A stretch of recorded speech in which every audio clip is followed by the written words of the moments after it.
Hello बच्चों, let's read this question. The question says trachea is lined with incomplete rings of. अब trachea क्या है, उसके अंदर इनकम्प्लीट रिंग्स होते हैं। इनकम्प्लीट रिंग्स का मतलब है कि शी शेप्ड रिंग्स होते हैं जो पूरी तरह सर्कल नहीं, हाफ के शेप में होते हैं, इसलिए उसको इनकम्प्लीट रिंग्स कहते हैं।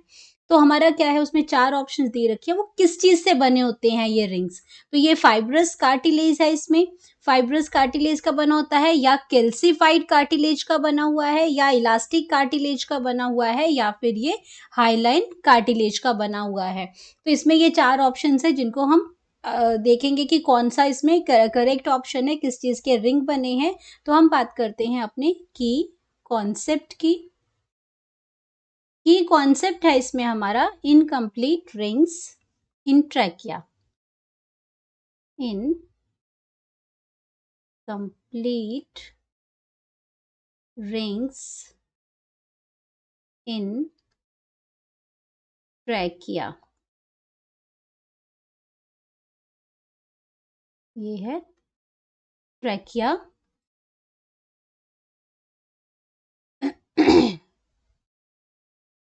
Trachea, okay. तो ट्रैकिया हमारा क्या है? ट्रैकिया को हम क्या कहते हैं? विंड पाइप भी कहते हैं। जहां से नॉस्ट्रिल में एयर को हम लेते हैं, वहां से ये आपका नेजोफेरिंक्स से होते हुए ट्रैकिया के अंदर आता है। ट्रैकिया का दूसरा नाम है विंड पाइप, जो हमारे रेस्पिरेटरी सिस्टम का पार्ट है। ये यहाँ से ऑक्सीजन होते हुए ये पहुंचती है जाके लंग्स में, क्योंकि ये जो ट्रैकिया है ये आपके आगे जाके बाइफरकेट हो जाते हैं। एंड इस तरह से ये हमारा ट्रैकिया ट्यूब लाइक स्ट्रक्चर है, और ये इसके पास ये क्या करते हैं, लंग्स में जाके ये बाइफरकेट हो जाते हैं, ये डिवाइड हो जाते हैं, और ये हमारे क्या हैं, लंग्स हैं। इसमें क्या करते हैं, और ये आगे फर्दर ये जाके और ज्यादा ये डिविजन्स करते हैं, आगे फर्दर डिवाइड होते हैं ये रिंग्स। ये इसमें ब्रांक्यूल्स बनते हैं, इसमें ब्रोंकस बनते हैं, प्राइमरी सेकेंडरी ब्रोंकस बनते हैं, एंड फर्दर ये और डिवाइड करते हैं स्ट्रक्चर्स। तो ये इसमें डिफरेंट डिविजन्स आती हैं स्ट्रक्चर्स की। तो यहाँ पे क्या बताया कि इनके पास क्या होते हैं, रिंग्स होते हैं। इनके पास क्या है, ये रिंग्स हैं। इसको हमने कहा शी शेप्ड रिंग्स, इनको हमने कहा इनकम्प्लीट रिंग्स। तो क्या है ये, शी शेप्ड और इनकम्प्लीट रिंग्स हैं ये। इनके आपके यहाँ तक भी इसमें रिंग्स आते हैं, यहाँ पे भी रिंग्स हैं। सिर्फ इनके रिंग्स कहाँ नहीं प्रेजेंट होते हैं, इनके रिंग्स नहीं प्रेजेंट होते हैं हमारे जो टर्मिनल एंड्स होते हैं, जो जहाँ पे फर्दर लास्ट ब्रोंक्यूल्स बनते हैं, ब्रोंक्यूल्स की ब्रांचेस में रिंग्स खत्म हो जाते हैं, वहां पे आगे एल्वियुलर सैक शुरू हो जाता है। तो वहां पे ये रिंग्स नहीं बनते हैं, लेकिन यहाँ पे ये सी शेप्ड के रिंग्स बनते हैं। अगर रिंग की बात करें, ये कंप्लीट रिंग होता है। इनकम्प्लीट रिंग की बात कर रहे हैं, इतना ही रिंग बनता है ये। तो ये शी शेप्ड रिंग होते, शी शेप्ड के इनकम्प्लीट रिंग है, कंप्लीट रिंग है। क्वेश्चन हमारा ये है कि ये रिंग्स क्यों प्रेजेंट होते हैं। इनका रिंग्स का काम है to avoid collapsing, to avoid collapsing. Collapsing क्यों हो जाएगी? इसमें कोलैप्सिंग इसलिए हो जाएगी क्योंकि हमारे पास क्या है, यहाँ पे ऑक्सीजन आती है, यहाँ से कार्बन डाइऑक्साइड जाती है, ऑक्सीजन ने एंटर किया, कार्बन डाइऑक्साइड रिलीज की, तो एक पैसेज है ये।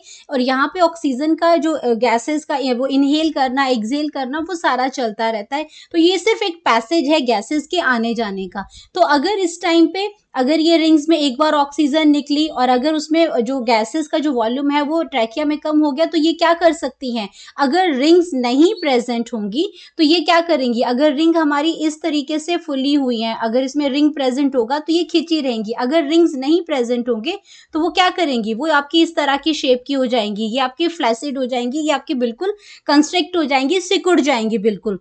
तो उससे क्या होगा, एयर अंदर नहीं जाएगी, बार बार जैसे एयर जाएगी फिर ये फूलेगा और फिर उसके अंदर आएगी। तो ये इसमें क्या होगा कि ब्रीदिंग प्रॉपर नहीं हो पाएगी। तो ये रिंग्स क्या करते हैं, इस ट्यूब को ओपन करके रखते हैं, उसको एक शेप में रखते हैं, ताकि आराम से गैसेस का जो आना जाना है, ऑक्सीजन का आना और कार्बन डाइऑक्साइड का जाना है, ये इसमें हो सके। तो ये सारी चीजों के लिए हम लोग क्या करते हैं, टू अवॉइड कोलैप्सिंग, ये रिंग्स प्रेजेंट होते हैं। अब अगला क्वेश्चन इसमें आता है कि ये जो रिंग्स होते हैं ये किस मटेरियल के बने, कौन सी चीज के ये रिंग्स बने होते हैं।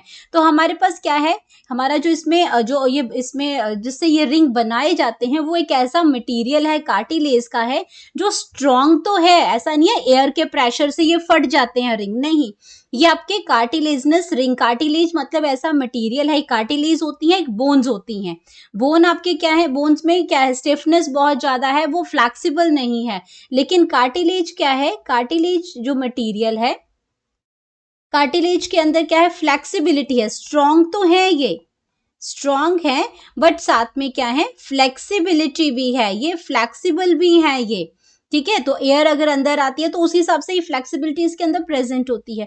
अब ये जो उसमें जो जो कार्टिलेजनस के भी टाइप्स हैं आगे, तो कार्टिलेजनस जिससे ये रिंग बनाए जाते हैं उसको हम कहते हैं हाइलाइन कार्टिलेज, हाइलाइन कार्टिलेज, जिससे ये पर्टिकुलरली रिंग बनते हैं। और ये हाइलाइन कार्टिलेज सिर्फ आपके इन रिंग्स पे नहीं प्रेजेंट होते, और भी बॉडी में आपके रिब्स के साइड पे भी होते हैं, स्टर्नम के साइड पे भी होते हैं, आपका ये जो इसमें बाकी जगह भी बहुत जगह हाइलाइन कार्टिलेज जरूरत बनता है, जहां पे आपके फ्लेक्सिबिलिटी भी चाहिए लेकिन स्ट्रेंथ भी चाहिए, स्ट्रांग भी चाहिए, तो वहां पे हमारे ये हाइलाइन कार्टिलेज से बनते हैं।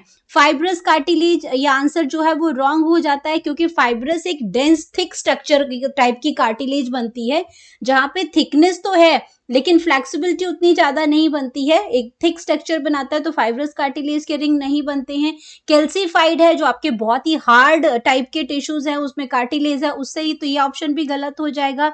ये इलास्टिक कार्टिलेज है, जो इलास्टिसिटी तो देती है लेकिन वो क्या करती है, इसमें हाइलाइन कार्टिलेज की बात क्या है कि ये प्लाएबल है, ये क्या है, प्लाएबल है, मतलब एक शेप भी, शेप के साथ साथ ये उसको फोल्ड भी कर सकते हैं, इसको, ये उसकी शेप को वापस से इसको मेंटेन कर सकते हैं, तो ये आपके क्या है, प्लाएबल है। तो ये इसमें, तो इसके लिए ये जो करेक्टरिस्टिक्स फीचर्स है ये हाइलाइन कार्टिलेज के बीच में है, तो हमारे पास जो करेक्ट ऑप्शन बनता है वो बनता है हाइलाइन कार्टिलेज का, और वो है करेक्ट ऑप्शन नंबर है हमारा 4। Hope you understood it well, best of luck, thank you.